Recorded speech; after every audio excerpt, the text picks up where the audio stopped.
Hello, I'm Gigi the Reader, and today will be reviewing The Iron Will of Jenny Lowe by F.C. Lee. Before I start my review on this book, I want to add a quick prologue. The writer often refers to heaven in the book. Being a Christian, I want all Christians watching and listening to know that her referral is not referring to the heaven as we know it.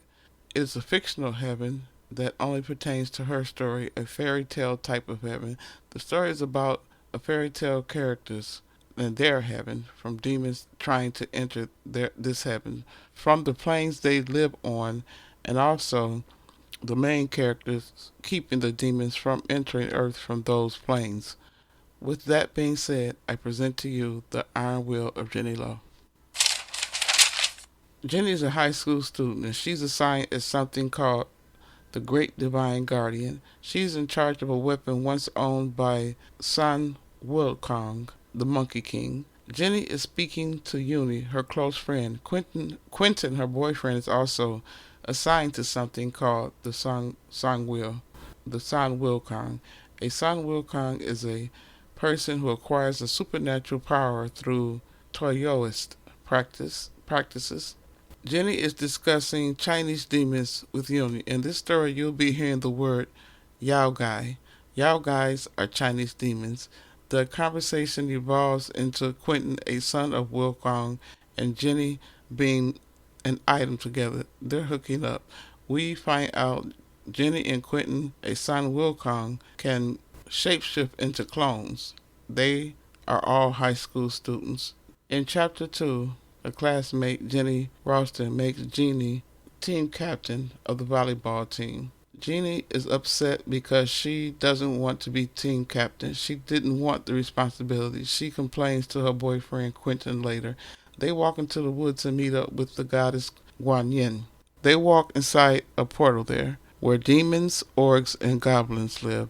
Jenny was or had been assigned to be the Great Divine Guardian. All of this was taking place in the California Bay Area. The Helm's Deep was a fort part of the wooded area there in the Bay Area where creatures unknowingly existed, unknown by humans, and Genie was left as the guardian's sort of judge.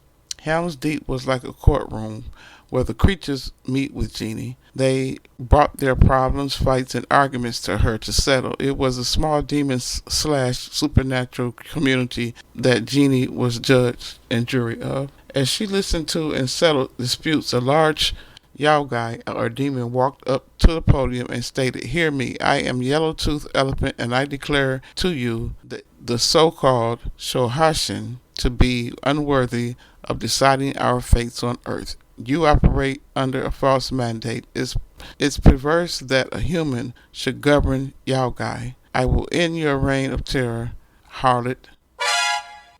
Okay, so she keeping them in order, but they always testing her. So here's the yellow-toothed elephant charged at her from the crowd in the courtroom. But she put her hands up and blocked him with a magical shield. He smashed into it and bounced backwards. She picked him up off the ground by his tusks, whirled him around, grabbed him by his trunk, and slammed him back down onto the ground.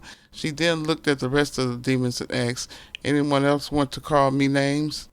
The rest of the demons stood back in awe and quieted down. It brought a little more quiet order to the otherwise loud and disorderly court.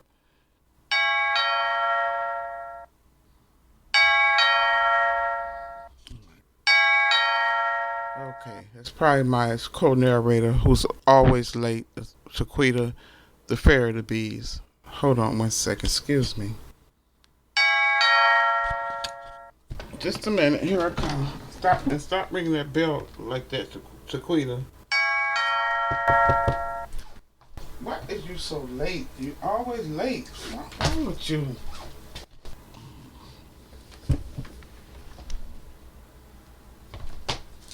Dang, Gigi. What's a cute? It's really, Gigi, really. I just want to ask you just one time. What really takes you so long to get to the door? Don't worry about it. Oh my God. Okay, alright. Okay. I know that's beside the point, Gigi, the reader. I know I'm late. That's beside the point. Whatever. Just let me over there, Mike. I know I'm late. I got things to do, Gigi the reader. I have things I have to do before I get here. I'm late. Okay, you should be used to that by now, but you should get to the door soon. Okay, just let me in the mic. Let me in the mic.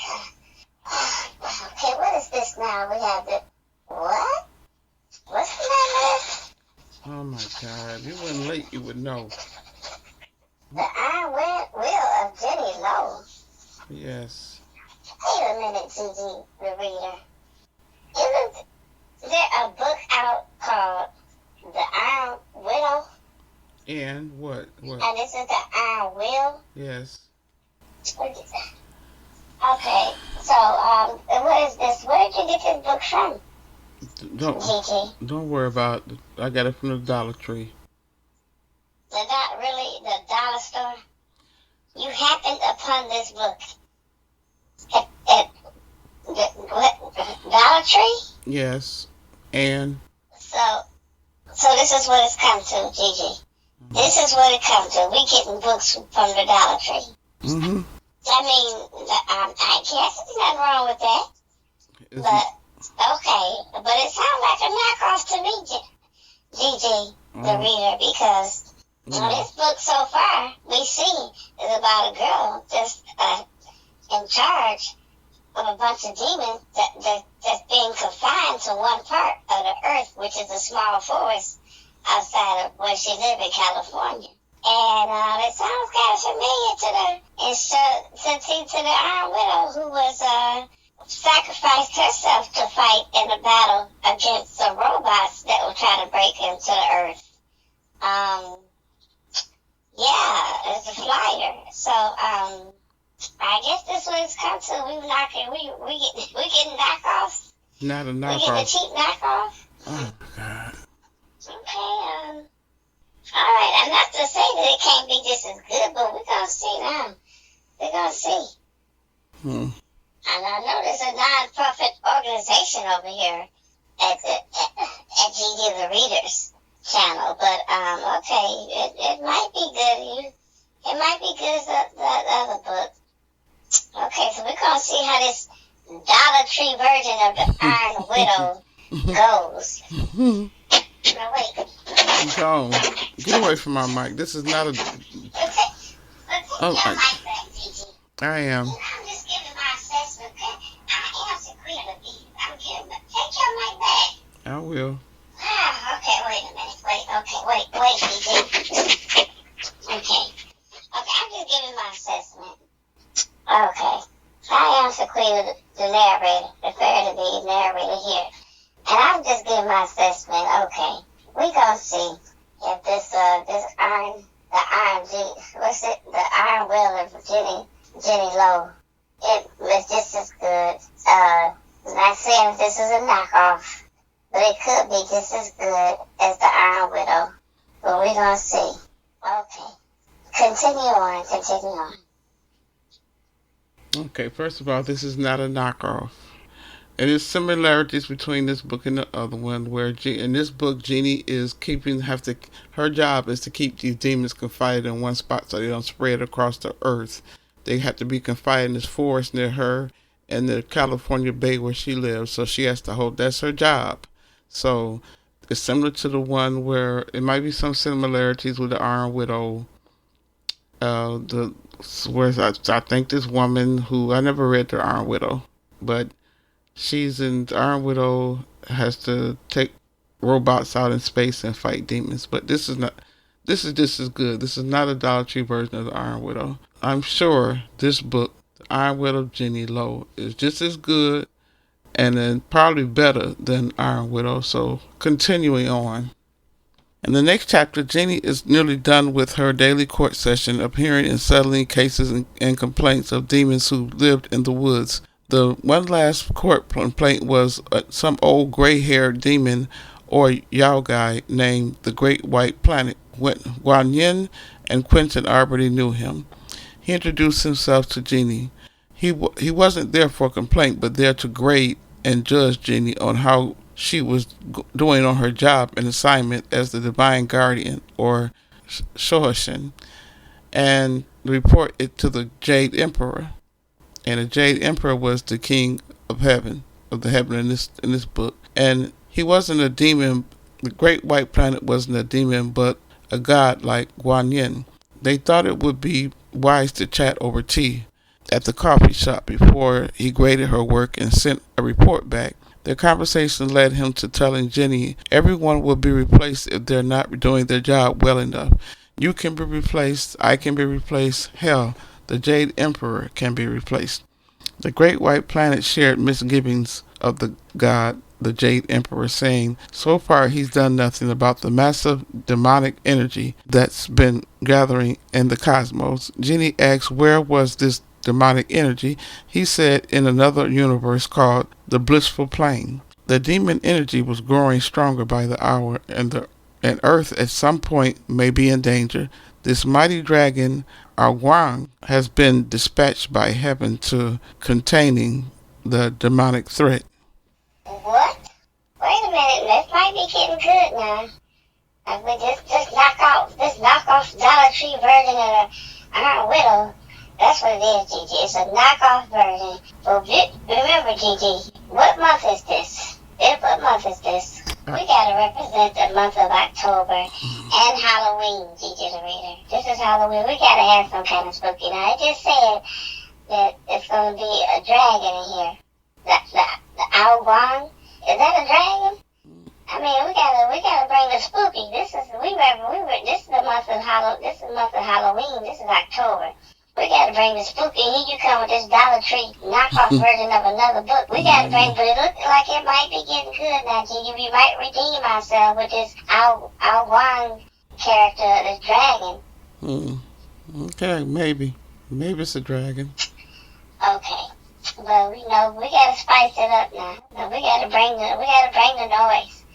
We gotta bring some kind of excitement. Now they got a dragon. It might be some good in this. A dragon. Could it be like Godzilla, Gigi the reader? It could be Godzilla. No. You know what we should do? Mm-mm. That probably is. It says the mighty dragon Ao Guang had been dispatched by heaven to contain the demonic threat. Okay, now this might be getting good. We gotta bring the spooky, so you know what you do. Cue the music. Cue the Godzilla music, Gigi the reader. God damn it. No, Gigi, move. Oh my God. Move away from my mic. Move out the way. Move. Cue the Godzilla. We gotta bring the spooky. It's gonna be a Godzilla in this book, hopefully. Because we gotta bring the spooky. Ao Guang. Cue the music. Okay, Godzilla. I don't care who he is, Gigi. It says a dragon named Ao Guang. So maybe that's the Godzilla of this book. So we gonna cue the music. Move. Cue the music. Oh my God.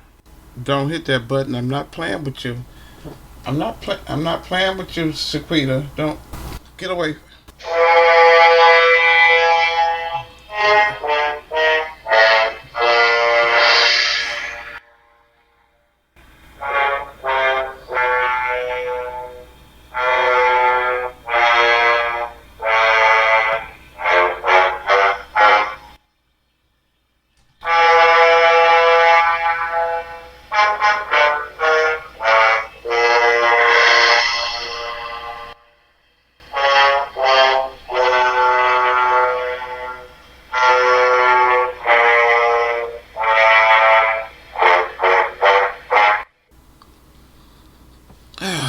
Okay, you got to play your little spot. Okay. All right, the Great White Planet assures Genie, since the problems aren't taking place on Earth, they weren't her concern. He told her, they are not in your jurisdiction. They're the Jade Emperors. Before the coffee shop conference ended, the Great White Planet pulled out his notebook and finished grading his report on Genie. He gave her what she sensed as a lot of upward checks instead of X's. She had passed the evaluation. He said, my job here is done for the day. I'll pop up from time to time. You'll see me or you might not. Then he vanished like a pop soap bubble. So he basically told Genie there was a threat of another demonic energy from another universe entering Earth. But for now, not to worry because the dragon Ao Guang was supposedly holding it back for now. After he vanished, Genie said things went well, but was nervous about the problem in the next universe. It had to be serious for the Dragon King of the Eastern Seas to get involved. Eastern Sea of China meant that must have been a blissful plane outside her own reality. Ao Guang was a tough old bastard who absolutely lived for battling the forces of evil. In chapter 5, we find out what part of California Jenny lives in. She lives in a city called Santa Frenza, and that her boyfriend Quentin is something called a San Wilkong, which gives him the ability to shift shape and fly. Jenny is planning a vacation with her friend Uni. She planned the girls' trip, a 4-day weekend college campus tour with Uni and her older cousin. We find out Jenny's parents once owned a bookstore, but her parents are now divorced. In chapter 6, Quentin is invited to Jenny's house to stay for dinner by Jenny's mother. Jenny's mother has a medical emergency during dinner where she has to be rushed to ER. Her father showed up at the hospital waiting room to see about her. While waiting to see a doctor, her mother told her she should still go on a trip to Maui and not worry about her. Her father assured her he'd watch over her mother while she was away. He said he'd take time off from work. We find out in chapter 8 each character represents a god and who they got their magical powers from. Jenny's boyfriend Quentin is a shapeshifter who represents the Monkey King, or is referred to as the Monkey King. It's also a chapter where Uni and Jenny start their trip together. From the start of the trip, Jenny can only think about her mother, and the last thing she said to her boyfriend Quentin, they had had a fight, a big argument before she left. So Jenny and Uni arrived at the college campus and met up with Uni's older cousin, Ji-Hyun, who gave them a tour and showed them around the college campus. Ji-Hyun lived in an apartment complex near the school. Her apartment is described as filthy and she has roommates, 5 girls. Aside from the apartments, the college was similar and described to her hometown and described as Santa Frenza with money. It was still a Bay Area. It was still in the Bay Area. It was in Northern California. In chapter 10, Uni and Genie attended a party that Ji-Hyun invites them to. Jenny meets 2 girls there. They try to talk her into joining the college volleyball team if and when she attended the school. Another girl tries to talk her into joining the basketball team instead. Getting frustrated or bored with the conversation and party, Jenny walked outside to a pool area where no one was. The pool was closed and fenced off, so no one was outside standing around. Alone in her thoughts, suddenly a man appeared in the pool before her, standing in the deep end of the pool, but it appeared as if he was standing on top of the water because it only came to his knees. He appeared to be an old wizard like the great white planet. He wore a coat of exquisite bronze lamellar armor. Genie advised him to quickly cast a spell of concealment to conceal himself so no one would see him. He seemed to be a complete newcomer to Earth. Shahashan is a protector god. The old man introduced himself. He is the dragon Ao Guang, guardian of the Eastern Sea. No, Gigi. You mean Ao Guang is a lieutenant from the army that was protecting the Earth, okay? So it's no Godzilla? No, he's not a dragon. It's a man. Well, Gigi, I was hoping for a Godzilla or a dragon-like creature that was like Godzilla anyway, Gigi. So that's what we get. See, I want everybody to know that's what we get from getting. Now, and you not get this book from the Dollar Tree. It might have been a real Godzilla, but this writer wouldn't put a. So, okay, all right, but okay, it's still okay. It still could be kind of good. So he did have an army. His Guang is a man, head of an army. Okay, but I guess, Gigi, I guess it could still be good. All right, we'll see what happens. It is getting good. So okay, all right, carry on, continue on. Okay. He was the one who was entrusted by heaven to seek and destroy the source of the demonic key that threatened the harmony of the cosmos. He continued, I failed heaven and I failed the spirits under my command. My army lies in ruins, and now every plane faces devastation.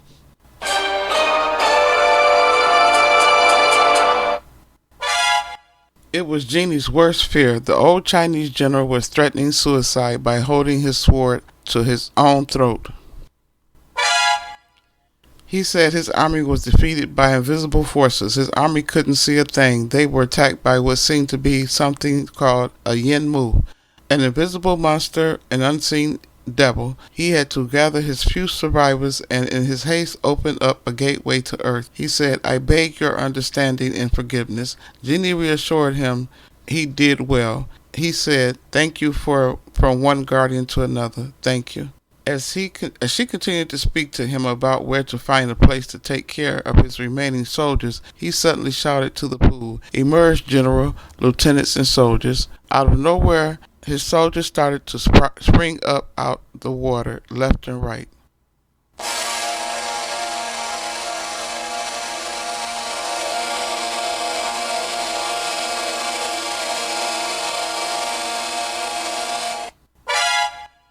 Genie shouted, "Hey, I didn't mean you could bring everyone right this instant. Stop." Some were injured and in bad shape. Our Guan continued to call more of them forth. Snail bannermen, squid quartermasters, seahorse stable boys. Luckily they were all under a concealment spell and no one could see them. Unfortunately, a guy popped up in the courtyard from the party and yelled to Genie, "Excuse me, I want to ask you something." As long as he stayed in the courtyard area, he would not see all the soldiers inside the gated pool area.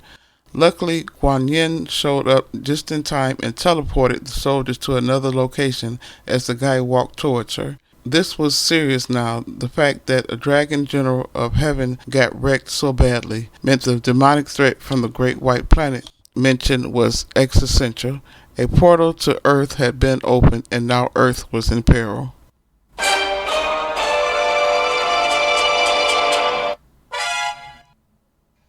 So this is exactly what I was talking about, Gigi. Now this is getting scary now, Gigi. A portal, let me read that part again. It's getting scary now. A portal to the earth had been opened and now earth was in peril. See now, Gigi, remember at the beginning when I thought that Aguan was a Godzilla-like creature that was protecting the earth, and it wasn't? Now had it been, if they had a real dragon, so they referred to him as a dragon. If they had a real dragon like Godzilla, this would never have happened, Gigi the reader. This would never have happened.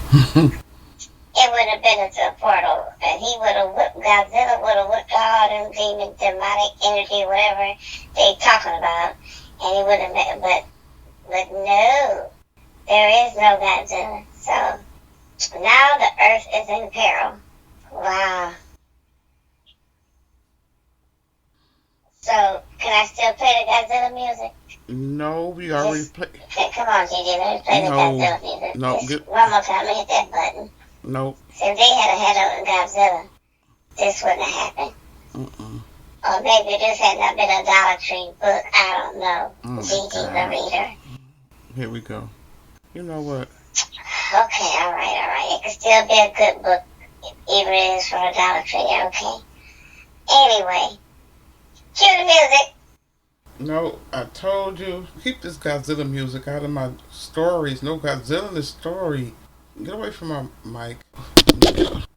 Oh, God.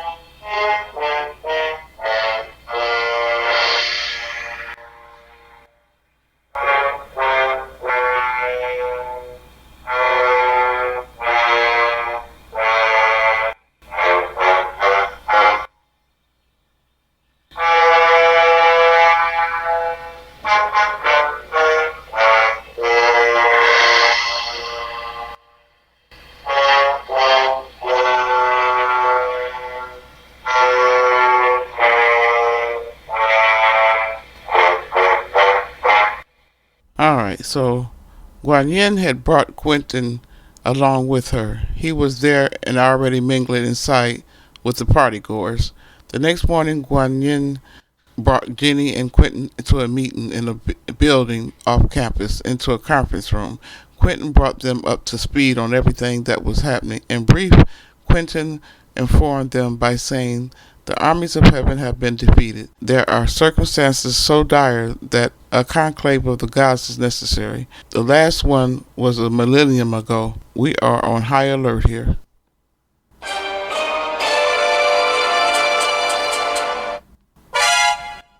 Quentin continued, "One of the primary laws of heaven is no traveling between planes willy-nilly, and yet Ao Guang tore a bleeding hole in reality to escape this menace."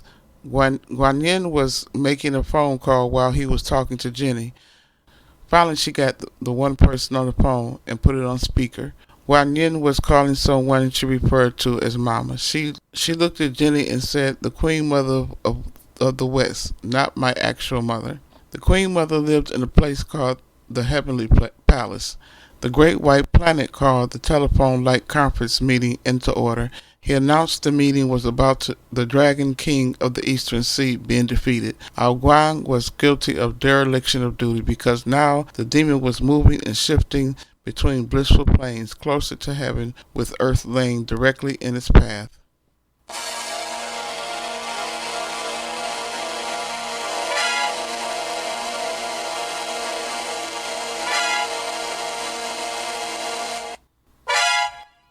It would enter heaven after tearing through earth. A god by the name of the immortal Genuine would let the humans of earth be trampled before the demon reached heaven. The great white planet protested and declared a mandate challenge. So this is exactly what I was talking about, Gigi. Now this is getting scary now, Gigi. A portal, let me read that part again. It's getting scary now. A portal to the earth had been opened, and now earth was in peril. See now, Gigi, remember at the beginning when I thought that Ao Guang was a Godzilla-like creature that was protecting the earth, and it wasn't? Now, had it been, if they had a real dragon, so they referred to him as a dragon, if they had a real dragon like Godzilla, this would never have happened, Gigi the reader. This would never have happened. It would have been a portal, and he would have Godzilla would have whipped all them demon, demonic energy, whatever they talking about, and he would have met, but no, there is no Godzilla. God damn it, Gigi, this book needs a Godzilla, I'm telling you, this story needs a Godzilla. And not only does it need a Godzilla, it needs a Ghidorah. We need one of the three-headed dragons, and Ghidorah. We need Ghidorah. We need Ghidorah and Godzilla. See, I'm trying to tell you. Okay. Alright. If we can't have Ghidorah and we can't have Godzilla, we're going to have, damn sure going to have Godzilla. Damn that, Gigi. No, Gigi. Move, Gigi.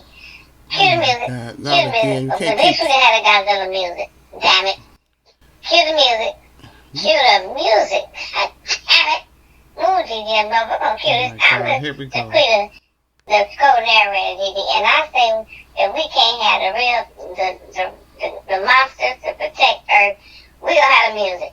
Cue the music. Move, Gigi, move. God, here we go again with your music. Because I told you there's no Godzilla in here.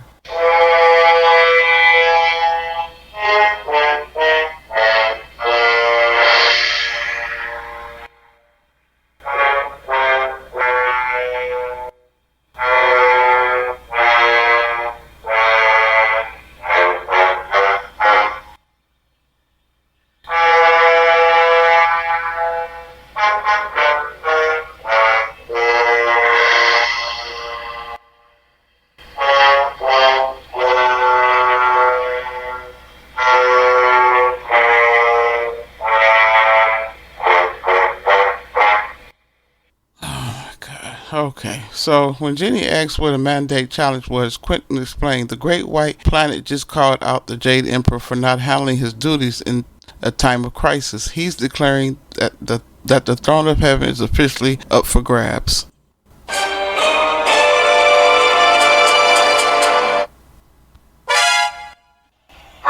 Gigi, so now we know that the great white planet is called the meeting, and Guan Yin has called a meeting, and in the middle of the meeting, And you know, something always happen with all these gods and guardians at every meeting, and all these people get together in the stadium. There's actually in the stadium, but they're on the conference call with the stadium. You know, there's a lot of guardians or people, whatever you want to call them.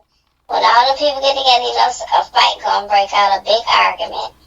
So this is what happens. And you think they can't get together with all them guardians and goddesses and stuff, and got this meeting going on, and you know, arguments. Some people ain't everybody don't get along, so a big argument starts, and some people get to arguing right in the middle of the conference call in a stadium meeting.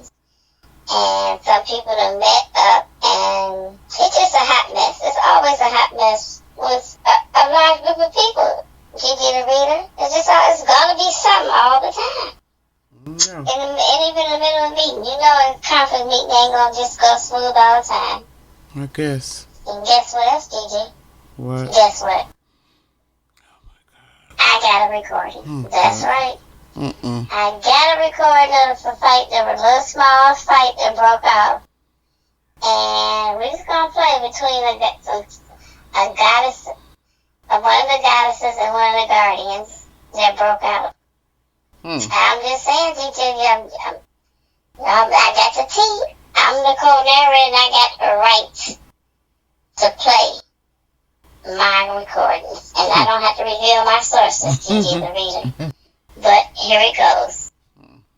Okay, this is a fight that Shaquita claims happened during a conference between one of the guardians and one of the goddesses. Got into an argument in the middle of a conference on this telephone conference. Okay, so here's the recording. Here. So it don't matter. Bitch, I have no problem with no shrimp dick ass nigga. He was the one man. So when he pulled up, he should have popped me. He was face to face with me, bitch. And I stayed in Chicago 2 days after.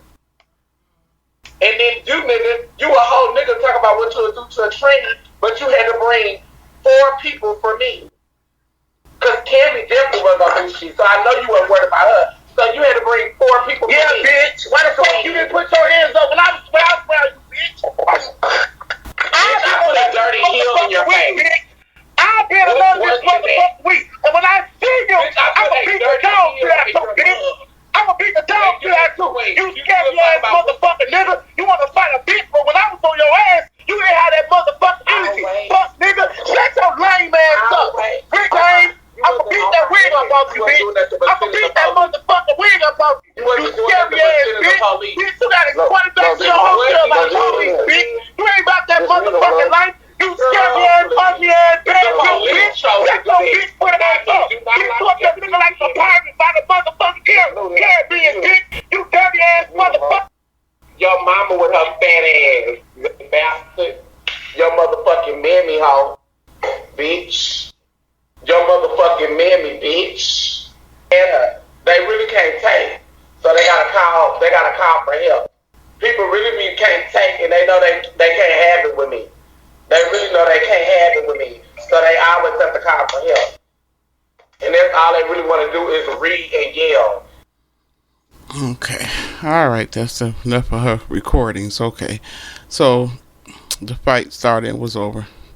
Okay, so Guan Yin further explains, next is a tournament or quest. Candidates are elected by the symbol Pantheon and led out to defeat whatever evil is threatening the cosmic order. The great white planet goes along and judges their performance. Whichever god acquits themselves the best in his eyes becomes the next ruler of heaven. So the mandate challenge is basically an election to replace the Jade Emperor and take his position. Prince Neza was the first warrior named to run the election. Guan Yu's name was shouted out next from the palace stadium. Then out of nowhere and unexpectedly, Genie pressed the unmute button on their conference phone and yelled her candidate out. She yelled into the mouthpiece, "I nominate Guan Yin." Everyone was shocked. The Great White Planet, Quentin, and especially Guan Yin. Genie announced she held dominion over the spirits of earth. That's one entire plane I am the boss of. My word counts as much as any of god or goddesses. Guan Yin was pissed at Genie. She hit the mute button and told Genie to step outside to give her and told Quentin to step outside to give her and Genie a moment of privacy. As soon as the door shut behind them, Guan Yin physically pounced across the table and onto Genie. "You idiot! Do you have any idea what you've done?" she yelled as she smashed her face with the heel of her hand.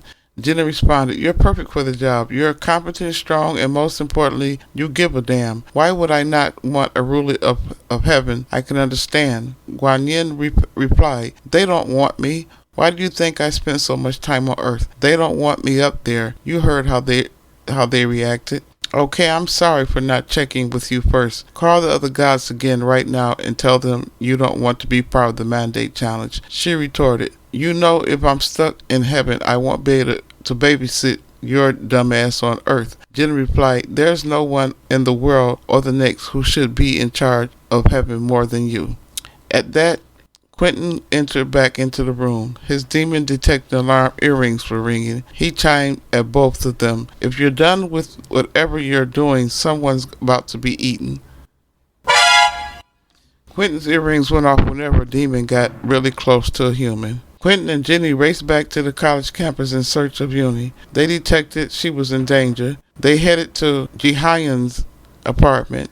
On the way to Jihyun's apartment, they spot a Yao guy hovering over the head of Axton, the guy she met at the party near the pool at the night Ao Guang showed up. The demon was hovering over his head, and of course Axton couldn't see it, but it bounced along the ground when Jenny and Quentin spotted it. Jenny distracted Axton in casual conversation as Quentin went after it. The Yao guy or demon looked like a glowing blob. Axton engaged in a conversation about Jenny's video game she created and how it had become popular, and he wanted to know if she'd ever heard of a company by the name of Nexus Partners, a company that was interested in investing in her game. It was a venture capitalist company. Nexus Partnership was owned and ran by a rich guy named Win Ketteridge. Win Ketteridge was a billionaire who was known to be against college education and found college degrees useless. He preached entrepreneurship was the only true education to be had. Axton was trying to recruit Jenny and proposition her to come to work for his own company. Later, after her and Axton's long conversation, she went looking for Quentin to see if he caught the Yao guy or demon. She found him sitting on the roof of the apartment building. When she approached him, he was sitting in a lawn chair with the glowing blob on his lap. He told Jenny not to be alarmed. It wasn't a demon they thought it was. He explained it was something called a formless spirit from another world, and it was harmless. They went into Ji Hyun's apartment and found a room to talk privately in. She assumed he wanted to talk about her rudely volunteering Guan Yin's name into the mandate challenge, which they did argue about for a moment before he started into another subject he was upset about. He yelled, Guan Yin is my closest friend, and I trust her to make her own decisions, unlike you." Genie replied, "Sometimes the people close to you don't share everything." Quentin exclaimed, "Yeah, like the fact that you're considering not going to college?" He let her know he'd heard their entire conversation between her and Axton. Jenny was contemplating joining his company and skipping college. He did offer Sally $100,000 to join his company. She realized she was only pursuing a college education in order to make money and help her parents anyway. She felt privileged to have the choice now. In the next chapter, Guan Yin meets Genie, and they don't seem to like each other. Seems one is jealous of the other's friendship with Genie. Anyway, Guan Yin tracked Genie down to let her know she was in the mandate challenge. Guan Yin let Genie know she wasn't upset with her anymore for nominating her for the mandate challenge, and that she secretly would love to be in charge of heaven if she wins. Guan Yin reminded Genie that she was the Shohashin of the California on Earth. The next chapter, an old friend of Quentin's emerged by the name of Guan Yu. He was a warrior god. In chapter 17, Jenny's old enemy Erlang Shen shows up. He is a prisoner of Prince Neza. Erlang Shen was the Jade Emperor's nephew. By custom, the Great White Planet said the best successor of the of the Jade Emperor would be someone who shared his bloodline, but the Jade Emperor has no children. Erlang Shen is the next closest relation. Jenny said, that doesn't make any sense. He was going to overthrow heaven itself. He's a traitor. So Guan Yu, Jenny, nor Quentin didn't like the fact that Erlang Shen was now a candidate for the mandate challenge, but the Great White Planet told them, like it or not, he's an official candidate to receive the mandate. He must accompany us to face the challenge in succession, if succession is to be legitimate. At any rate, they were all gathered at the pool where Ao Guang had appeared days before. That is where the gateway to Earth from the Blissful Planes was. Where'd he come from fighting the demons on the other side? They all had to enter the next plane or exit Earth through the gateway in the pool. The next chapter, they are all in the next realm from Earth. The name of the key or demon they have to fight is called the Yenmu. As they reach the odd-looking plain, which Jenny describes as what looks like a desert, it looked like Utah with striated orange monoliths of stone. They were in the Blissful Plains. At first, they saw only stretches of sand. Then Guan Yu shouted for the Yao Gai or demons to reveal themselves. Slowly, hundreds of them, maybe thousands, started to appear as their cloaking spells melted away. Some were as big or bigger than the yellow-toothed elephant. They were Yenmu, an army of the unseen.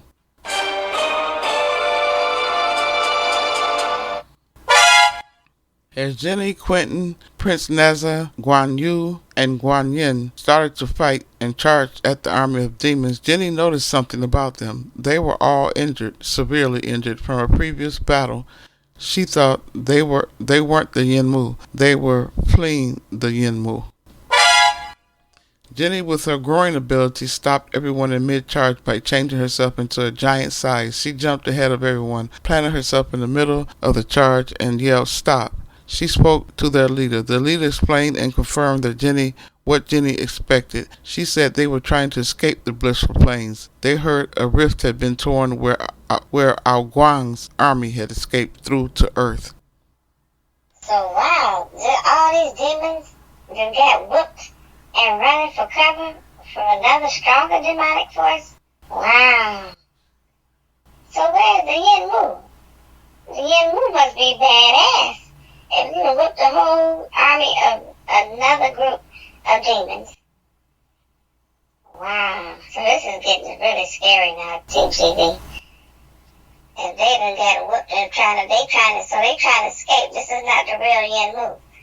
This is just a group of demons that done got whooped and trying to run for cover to hide to Earth.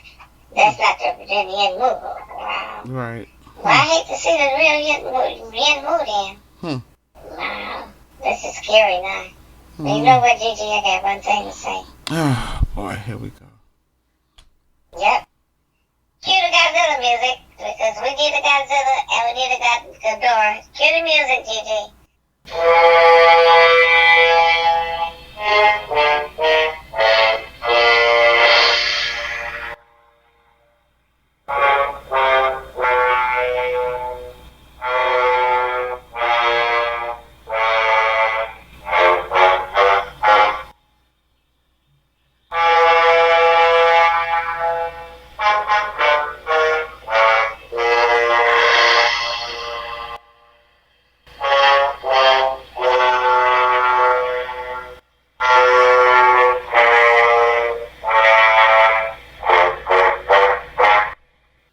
Okay. And they were also trying to escape to Earth, and yes, they were running from the Yenmu. In chapter 19, Genie and Guan Yin, the goddess of mercy, continued their peace talk with a demon she called Tiny. Her name was Tiny because she was very tiny and had a large wolf as a bodyguard. Everyone representing Earth agreed to let them through the portal to Earth. The demons, or Yao Guys, cheered. They were so happy, but not all the Yao Guys were able to enter Earth. There were so many. But Erlang Shen warned Jenny and the rest of them and said, "They're going to betray you, you know." Jenny reminded Erlang that the army of demons he once led now lived in the forest in California, and she ruled over them to keep them in check. In chapter 19, we also find out that the Great White Planet was tutoring and grooming Erlang Shen for the leadership of heaven, but that was before he turned on his uncle, the Jade Emperor, and took over heaven on his own. Remember, not all of the Yao guys were able to enter Earth. After learning that, Guan Yin tells Genie that she's dropping out of the mandate challenge. She said she was dropping out because she had to take care of all the wounded Yao guy demons that were not entering Earth. They would be responsible for them, and someone had to oversee them and heal them. In chapter 21, while marching through the portal to Earth, the unexpected happened that caused a panic in all of the demons. Some yelled out, "Yin Mu is here." They started out to run through the portal so fast it caused a stampede. Well, damn. The demons that's supposed to be fighting in the general's army are running so hard from this Yin Mu that they caused a stampede, and now already some of them is severely injured. He must be a badass Yin Mu, whoever this person is, whoever this group of demons. I don't know what it is, a Yin Mu. Must be like the mafia.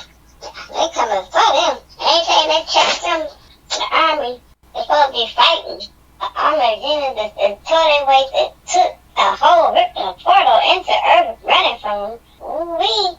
I'm telling you.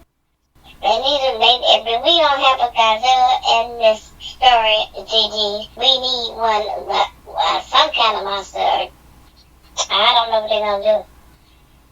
But, okay. Continue on. We gotta see who this is. I can't wait when they find out who this is. Or when Yin Mu revealed himself or herself or themselves. Okay, continue on. Okay. The ones who didn't make it to the Earth side of the portal were starting to get slaughtered and killed left and right. It seemed to be an invisible force slashing them to death. All of a sudden, between pages 183 and 187, they were in a brawl with the invisible force of the Yin Mu. Quentin got slashed bad. Guan Yu did most of the fighting with his giant sword. He had to fight off what seemed to be another invisible blade slashing at him. All Quentin, Genie, Prince Naza, and the Great White Planet could do was to curl up on the ground around Guan Yu as he fought off their assailant. Quentin was hurt bad, and Prince Naza worked up a healing spell to help heal his wound. Along with the rest of them, Erlang Shen had also hit the ground as they all tried to crawl to safety. Finally, they all spot the demon Yin Mu. It's a woman, and she makes herself visible.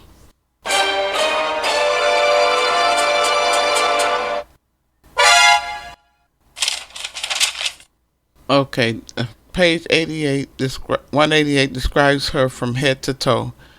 She was square-shouldered but lithely tapered, her frame suggesting the tightly bundled power of a dancer. She was wearing a form-fitted suit that covered her from neck to toe. The underlayer of her armor was made out of a fine black weave that looked like it could stop bullets. Over her muscles and vitals were rows of matte armor scales. They were hinged like vents and flapped slightly open at random intervals to let small hissing jets of steam out. Her face was covered by a mask that was part ninja and part scuba rebreather. The top half hid her eyes behind mirrored lenses, and the jaw section had series of valves that forbiddingly looked like they could be cranked up past 11 to provide some terrible spike. Well, damn. Look at this. So this is Yin Mu? I thought Yin Mu was a whole army. And it's one person?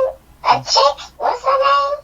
I don't know. Princess Iron Fan? Okay, we're going to learn that later on in the story, but I'm getting away a little bit. But dang, look at her outfit. Is it still PG-13? She's like she could be in a girl group dancing. She could be, the remind me of Gigi, remember Valley 6 Nasty Girls? Gigi, we could get us an outfit like that. I can get me an outfit like that, Gigi. Remember the hers, Gigi? And we could be her backup dancers. You get you one too, Gigi. Get your outfit. And we could be the sexy girl. We could be Valley 6 and sing that song, Nasty Girl. Oh, God. You can't tell me nothing. Oh, Suki, looky. She badass, ain't she? I guess I would be a Yin Mu too if I could army by myself. competition right here, though, Gigi. We can get us some outfits. I say we should play that music. If we play that music, that we can sing nasty girl, Gigi. We could be her backup singer. She could be Vanity. Oh, watch out!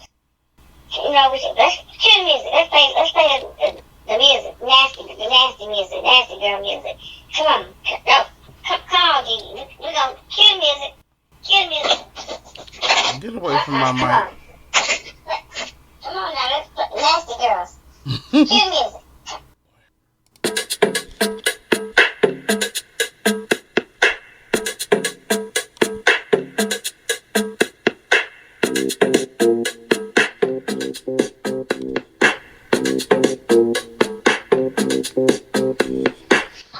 Watch out now, Gigi. Here we go. Gigi.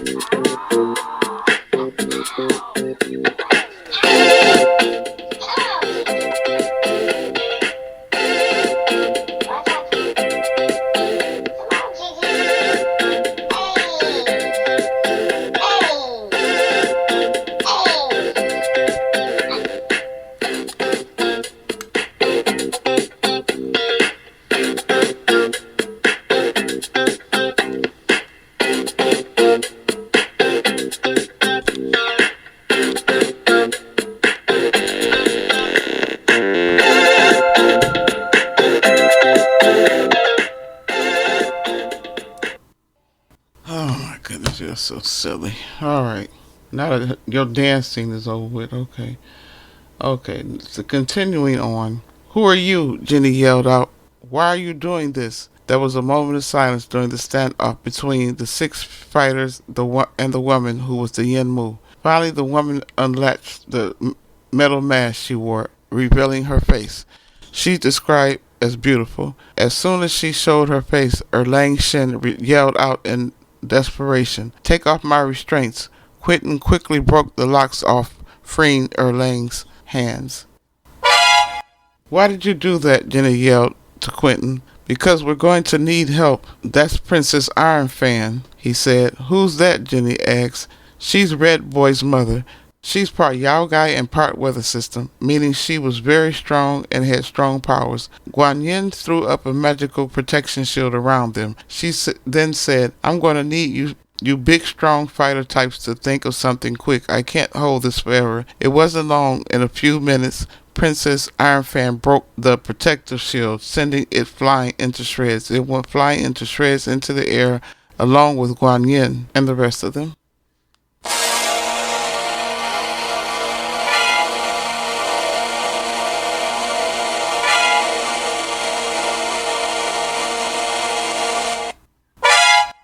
In that same instant, Genie witnessed Erlang Shen crawling away on his hands and knees as fast as he could. Guan Yu was the only one still trying to fight back with his sword.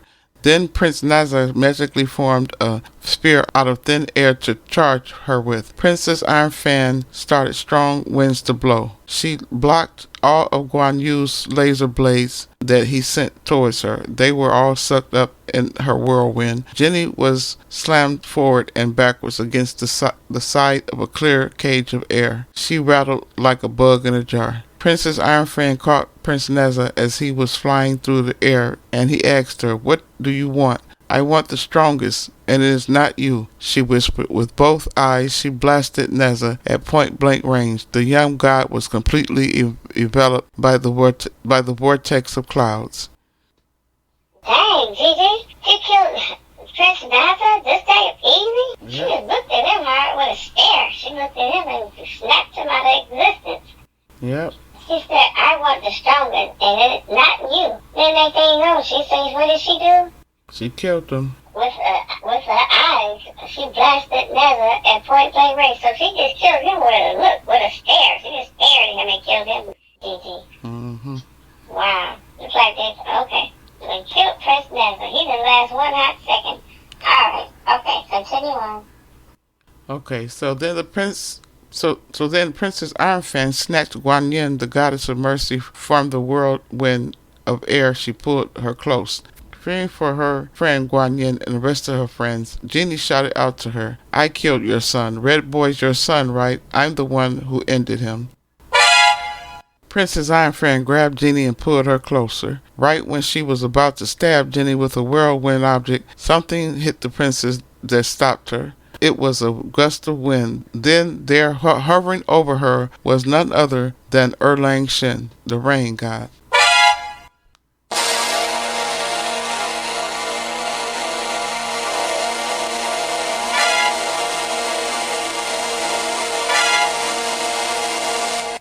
Last seen crawling away from the fight, he was now fighting and using his water powers. She fought him with a gust of air and wind. He fought her back with jets of water. Erlang Shen's thin jet of water pierced its way through Princess Ironfan's attack and straight into her body.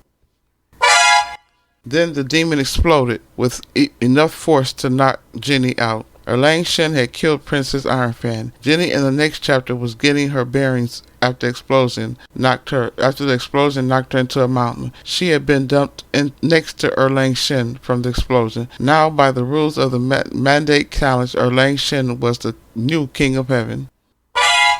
They both found out they'd been hurtled further from the explosion, from Blissful Planes and further from Earth. Erlang Shen told Genie the Great White Planet would have to officially make him king of heaven.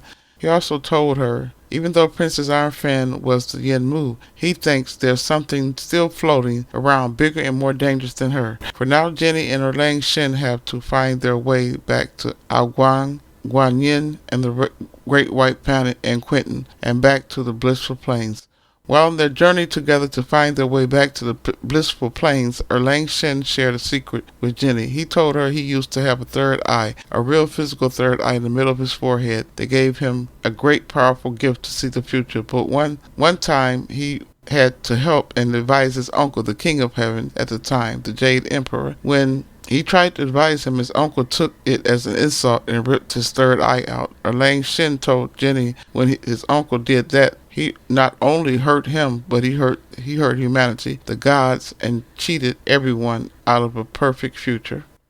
In next chapter 25, they finally catch up with Quentin, Guanyin, Guanyu, and the Great White Planet. When she spoke with the Great White Planet, he said, "I am declaring the mandate challenge is still ongoing." He implied there was still a gigantic source of ki or Yao guide that was present. He stated, "Whoever can safeguard heaven and earth and all the planes between against that will be the victor." Erlang Shen protested and said they should leave whatever the source was and just create another portal back to Earth by combining all of their powers. Guanyin said they'd already tried opening a portal, but it just fizzled. "We can't get back until we shut down that source of ki, the demonic force." And the source of the ki was hiding in a dense forest ahead of them. Erlang Shen grimaced. He didn't want to confront the monster in the forest.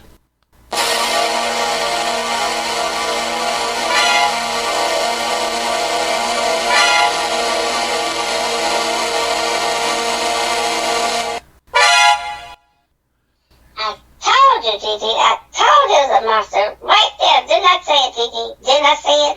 They done killed Princess Ironfan. Which is the Yin Mu. But they thought the Yin Mu was supposed to be the biggest, baddest thing in the story so far.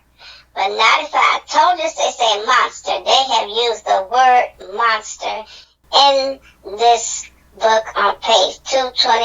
It clearly says a monster in the forest, Gigi, the reader. What I've been trying to tell you and everybody else, they said it's going to be a monster. I told you they're going to need, if it's not another monster or a Godzilla in this book, they need one. They need one, Gigi, the reader. And I told you from the beginning how they say they found out they had killed Princess Ironfan, the demonic force or whatever is still out there and it's in the forest, and they say it's a monster on page 220. And you know we need Godzilla and Ghidorah in this. We need a Godzilla-like monster. You know what else? Come here, Gigi. Guess what? Guess what else we need to do? You're not playing that music again. We need to. Cue the Godzilla music! Oh my God, here we go. I'm so sick of you and your dog on Godzilla music. There ain't no Godzilla in this story.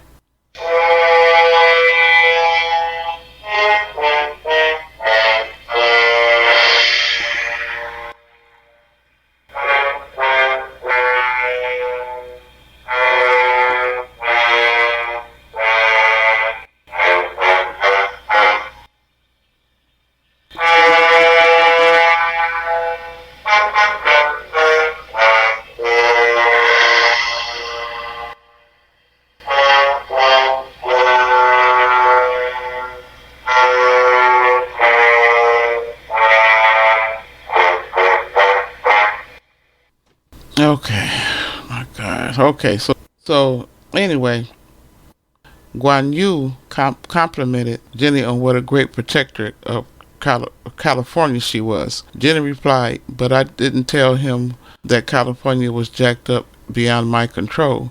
So in all, they decided to take a rest, gather their strength, and take on their quest in the forest the next day. In the meantime, Quentin took Jenny to the side to talk. They had never made up from the last fight they had before her and Yin Yu's girl trip, but Quentin only talked about the last battle and the defeat of Princess Ironfan. The conversation ended with him.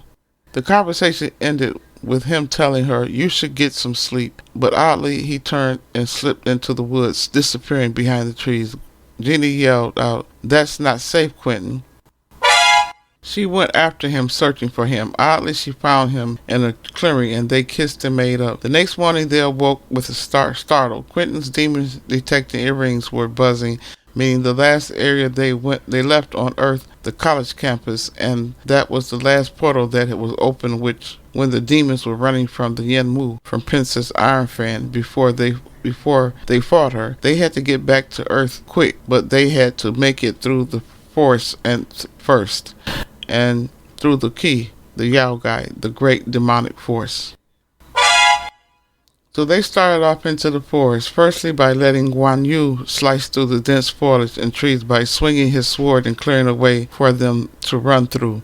They ran while his green dragon crescent blade shred through the forest. As the trees fell, Quentin used his magical manipulation of wind to blow them to the side. Shockingly, as they hacked through the thick foliage of the forest, they run into someone in the clearing. Who but who? The Jade Emperor.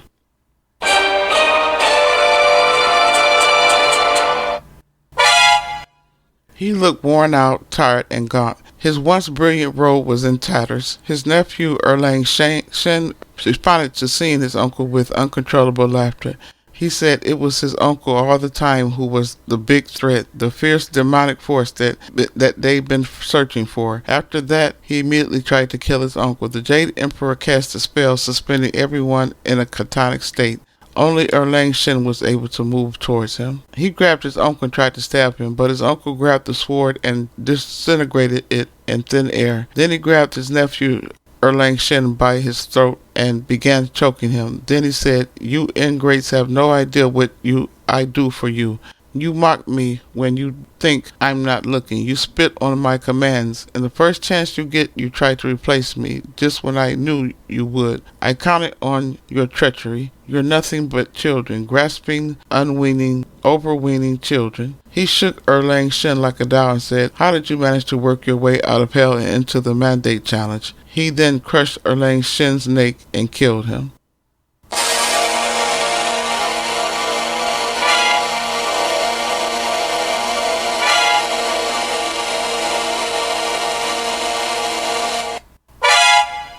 While they were suspended in air by the Jade Emperor, Wan Yin managed to work a spell and opened a small portal to Earth for Genie to escape through, but the Jade Emperor caught her and spotted the portal.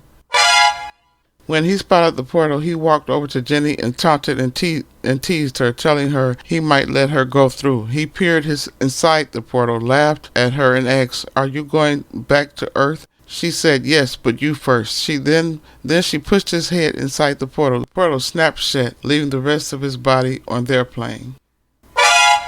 He was instantly decapitated. The great white planet shouted, "You killed the King of Heaven." She yelled back, "What was I supposed to do?" They all thought he was dead, but shockingly his body jerked and lurched again. It stood up, staggering to its feet.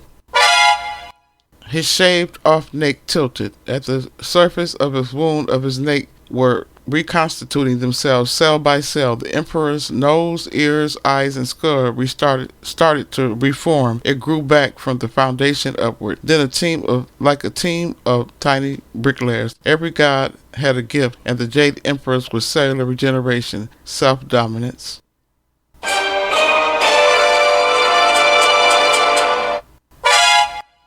When his head grew back, he yelled at them, "Do you know what you did when you took my head off? You broke the sleep spell. What are you talking about?" Genie yelled. He responded, "I left the court of heaven and came here in the first place because I had to hold it off, he yelled. Hold off what? Jenny replied. Anarchy, apocalypse, the anti-war. He said, the secret of the ruler of heaven is that you have one duty to make sure heaven survives. Nothing else matters. And today, because of you, I failed. At that, everything around them began to shake. The ground beneath them. It was a massive earthquake. The giant monster he was holding back with his spell was now broken, and he began to break away from the ground beneath them. A bulge in the ground grew bigger and bigger, and it ripped open. Something crawled out of it. An arm the size of a blue whale reached out of the void between the rocks. It crashed down onto the plateau, spreading its giant fingers over the terrain, gripping the perches like a tentacled alien, landing on Earth and deciding, yes, this will do. Another arm, the mate of the first, elevated itself from the rift and pushed at the other side. Triceps as big as a subway car flexed and pushed until they pressed their owner upward. Then Jenny thought, I was expecting to see a massive, horrible head poke its way out of the hole, human-like to match the arms, but no head came. Instead, the titanic shoulders that emerged had nothing between them. The headless, mountainous torso arose into the air,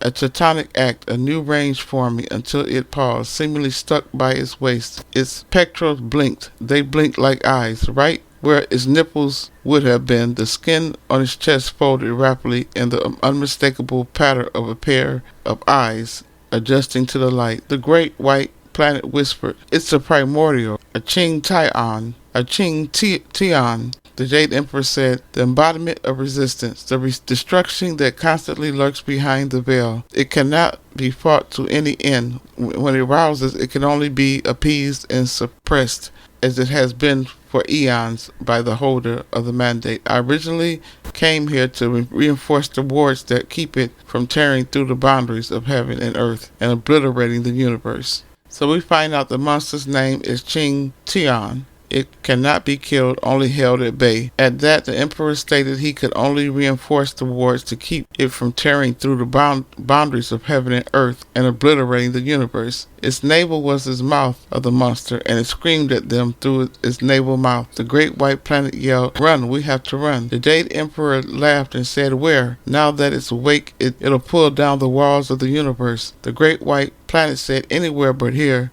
The sky turned dark over their heads. There, they heard a loud thunderous crash behind them. They had merely managed to avoid getting squashed by the Ching Tiwan's hand slapping the ground. They all ran as fast as they could, and it was like trying to outrun a giant rolling boulder. The Jade Emperor saved himself and escaped by magically opening a portal for himself and quickly wiggled through the window, leaving the rest of them behind before it slammed shut. The King of Heaven saved himself. Wow, so the Jade Emperor regrow body parts? He grew a whole new head and escaped? Yeah. And just left him high and dry like that? He's supposed to be the King of Heaven, the Jade Emperor? Wow. Yep. Damn, and so he just up and abandoned them, left them. But you know what, Gigi the Reader? After I caught up with him, he would have to grow a whole new ass.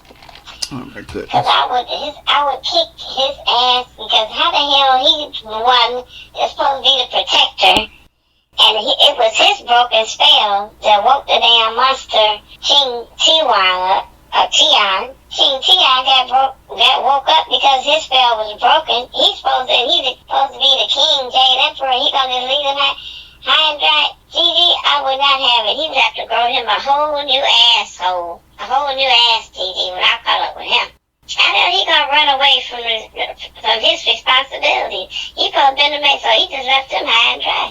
Mm-hmm. Oh well, I guess this is getting good now. But he a punk for that. He a whole punk for that, leaving them to abandon everybody. Okay, continue on. Okay, so now Guan Yin decided to turn and fight the giant monster, Ching Tian. Genie yelled no and yelled for her to come back as Guan Yin charged at the monster. She kept throwing up invisible force fields at the monster, but he kept breaking through them. With all her magic gathered, she threw all her magic she could gather at the monster. Then Guan Yin evaporated.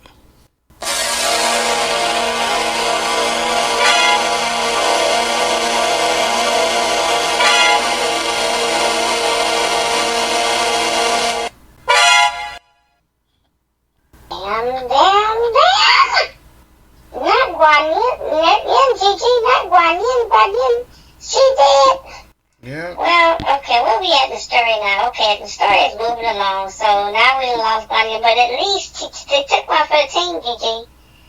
She did take one for the team. We can say that. She did stop the monster, Ching Taiyan. She stopped Ching Taiyan. I'm going to call him Ching for short. Ching Taiyan. She did stop him. She took one for the team, Gigi. So now Prince Guan Yin is gone.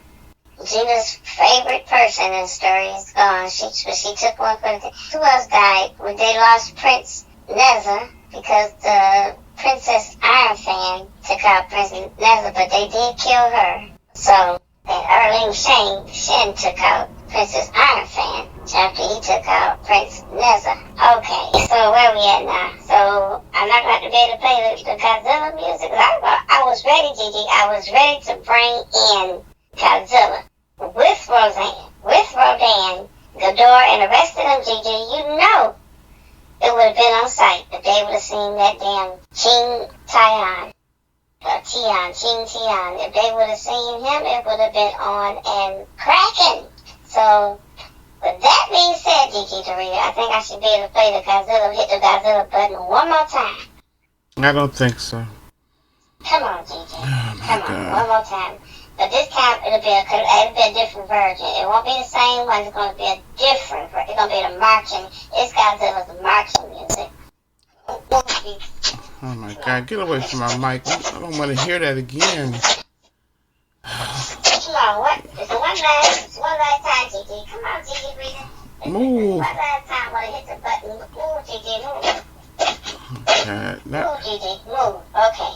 One last time. Okay. Cue the Godzilla music. Okay, this is the last time. This is a different version of her march. This is the Godzilla march music. Oh God, here we go.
Okay, so Guan Yin, she had stopped the giant monster, but she had given her life to do it. Jenny yelled out in despair and sobbed in Quentin's chest as he held her. But then a portal opened, and familiar animals and demons, Yao Guys, poked their heads through the portal. It was the same demons and Yao Guys that had saved and that they had saved and let through the portal to Earth when they were running from the Yenmu. The fox one told Jenny and the others, "Hurry, this portal spell is really hard to maintain."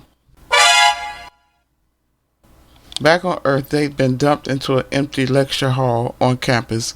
Later, Jenny found Uni. Uni showed her a video someone had took of events that took place while they were all gone fighting the Yenmu and Qing Tian.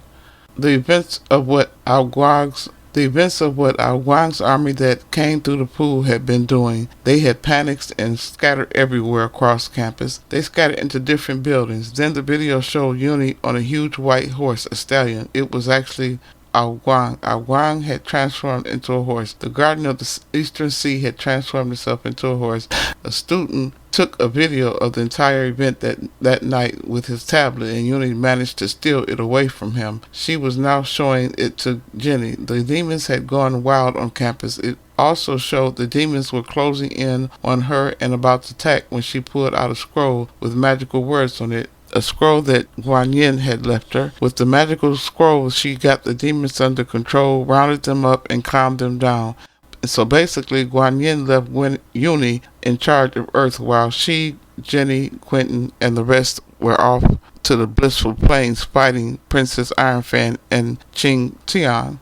Jenny had managed to round up most of the demons, Ao Guang's army, into Jenny's forest preserve. Later in chapter 29, Uni, Genie, and Quentin met back at Ji Hyan's apartment, Uni's cousin. The great white planet was there. He needed to speak to them now. He had good news. He said Guan Yu and him had managed to find their way back to heaven, and Qing Tian was neutralized for now, and they could travel freely once again between planes. The Jade Emperor had returned to his throne as King of Heaven. It was unfortunate that the Goddess of Mercy, Guan Yin, had to sacrifice herself to get Qing Tian under control. With that, the saga was over. The Jade Emperor forced the Great White Planet to retire from his position, and he was replaced with Zinyan. Prince Naza and Erlang Sheng were lost and mourned. After the meeting with the Great White Planet was over, Jenny, Quentin went to meet with Axton. It was near a large water fountain sculpture on campus. The meeting was about whether or not Jenny would join his company, the Nexus Partnership, or attend college instead. As she spoke to Ax, she put her magical lie detector abilities to use. If Axton lied to her, his lies would appear to her eyes only as black smoke coming from his mouth. As she asked him questions about the stability of the business and his dedication to Nexus Partnership, a cloud of black smoke came from his mouth that could choke a flock of birds. Axton, not knowing that she could literally see the lies spewing from his mouth, she told him no, she could not skip college to join his company. In chapter 30, Genie returns home. Genie returns home from her girls' trip from the campus, but not by the train she came on. Both her parents had showed up by car to pick her up from the college and drive her back home. On the drive back, Genie got the shock of her life when her parents told her that they were getting back together. Her father told her it was really for the health insurance reasons. With the benefits from his job, the policy would cover medication, specialists, and regular checkups. It was bittersweet for Jenny because she thought her parents were not good for each other. Them getting back together would also benefit her getting through college. Her parents said they'd take out loans and do whatever they could to help her through college. She told them about the deal Axton had presented to her to join the business, but they told her she made the right decision by telling him no. Her mother said, with a college education, you can start your own business. In chapter 31, the last chapter, we fast forward 4 years later. Jenny has graduated college. 4 years is the time it took for Jenny, Uni, Quentin, and the Great White Planet to figure out a way to bring Guan Yin back to life. They go back to the Blissful Planes where Qing Tian had been neutralized. Genie magically split herself into three people, something the Great White Planet showed her how to do. The other two clones of her grew into two giants and fought Ching Tion off while they retrieved Guan Yin's body and magically resurrected her. Before they jumped through the portal back to Earth, Guan Yin told Jenny and Uni she wanted to hear every little detail of the last 4 years of Jenny's life. Then Jenny proceeded to tell Guan Yin that she didn't think it was fair that the Jade Emperor had sat on the throne to heaven when Guan Yin should have had the position. She felt that Guan Yin had really won the mandate challenge by giving her life to neutralize Ching Tion, and which afterwards the Jade Emperor jumped through the Earth portal. But Jenny begged her, please don't overthrow the entire order of gods just to put me on the throne of heaven. Jenny would make no such promise, but simply grin and let Guan Yin fret. She thought to herself, tomorrow is a new day, then said to her friends, let's go home. And that's the end. And that's where it ends, the story of the Iron Will of Jenny Lo by F.C. Lee. I give this book, out of 5 stars, I give this book a 5. It was good. It was a good story. Please tune in to my next review of The Perfect Shadow by Brent Weeks. Please like and subscribe. And thank you for listening.